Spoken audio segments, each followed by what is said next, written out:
Everyone, আমি দীপ্তি। Simplicity and spice পরিবারে আপনাদের সকলকে স্বাগত। আশা করছি আপনারা খুব ভালো আছেন, আমিও ভালো আছি। আজকের রেসিপি ইলিশ মাছের মাথা দিয়ে কচু শাক। আমার খুব পছন্দের একটি রেসিপি। অনেকেই কচু শাক খেতে পছন্দ করেন, কিন্তু গলায় ধরার ভয়ে খেতে চান না। তবে আপনারা যদি একটু কালচে আস্তরণ দেখে শোলা কচু কেনেন, তাহলে দেখবেন সেগুলি গলায় ধরছে না। এখানে আমি কচু ছুলে পরিষ্কার করে কেটে ধুয়ে নিয়েছি। ইলিশ মাছের মাথা নুন হলুদ দিয়ে মেখে নিয়েছি। আপনারা চাইলে সম্পূর্ণ নিরামিষভাবেও করতে পারেন, সেক্ষেত্রে ভিজিয়ে রাখা ছোলা বা নারকেল কুড়িও দিতে পারেন। অন্যদিকে ওভেনে কড়াই বসিয়ে তেল গরম হয়ে এলে ইলিশ মাছের মাথাগুলি দিয়ে উল্টে পাল্টে ভেজে তুলে নেব।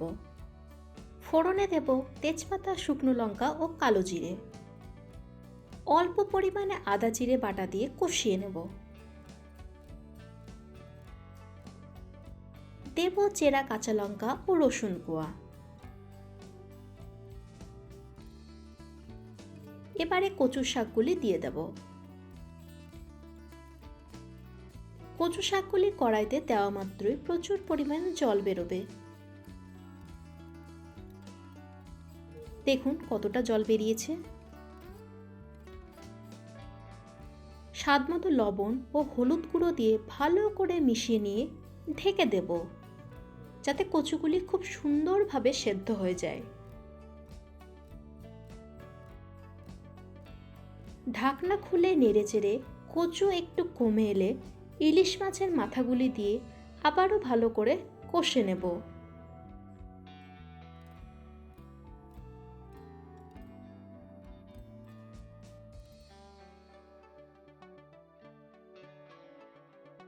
ইলিশ মাছের মাথাগুলি খুন্তি দিয়ে একটু ভেঙে নেব।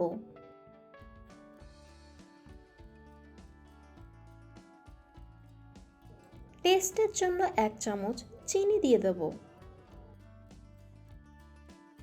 কষতে কষতে কচু শাক যখন শুকনো হয়ে আসবে ও কড়াই থেকে ছেড়ে দেবে, তখন নামিয়ে নেব।